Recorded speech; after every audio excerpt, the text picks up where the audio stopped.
improbably from her shoulders as though it'll slough off any moment, save it never does. She's been outside with the bearers, taking details, and she bends to the butcher's ear. "Taking the wall. Caught a bone cutter, then counterattack." The words, almost stripped of their regular meaning, a code between her and the butcher to give him context. He casts a look over the array of the agonized, a workman inspecting the damage, a clerk, today's agenda for the meeting. Nearest to him, a man whimpers with his leg laid open. Sword stroke. Next, the woman without a hand, screaming at the stump.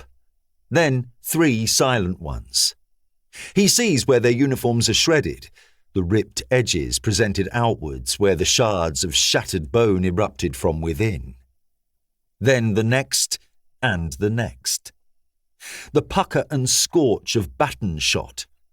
The man whose head is laid open so that the jigsaw of his skull is present for any budding puzzlesmith to piece together. The woman, the loudest screamer in the place, whose leg was splinted by some cack-handed amateur who doesn't understand how bones go. The butcher works his first magic. The silent man, whose ribs were shattered on one side, can still be saved for future torments. Blunt-fingered hands signal, and that stretcher is hauled deeper into hell, where the devils can get to work with saw and tongs. The woman with the shattered arm, she can be saved. She goes to the foreigner with the shimmer skin, staring up with eyes pulled so taut it's a wonder her lids will ever close again. The gut-shot man can be saved.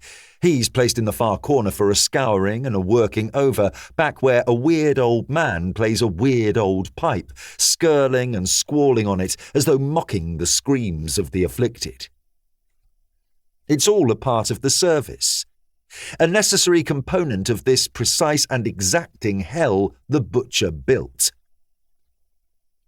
Those are the highest priority, where a little delay means the difference between live victim and corpse. Now, it's time for the butcher's second magic. His apron is not that of a friendly family butcher. There are 20 pockets in the leather, each with a flap to keep the worst of the ambient weather out, though most have an inch of red at the bottom of them by now. He goes down the line of the brutalized, his blunt fingers finding phials and bottles by long habit, feeling for the nicks he cuts in the corks to tell him concentrations and active ingredients. A personal love language of agony and alchemy. The woman without a hand has had the stump cauterized, not battlefield medicine, but the side effects of a point-blank baton discharge. She'll keep. He forces the lip of a glass phial to her lips. She chokes, swallows.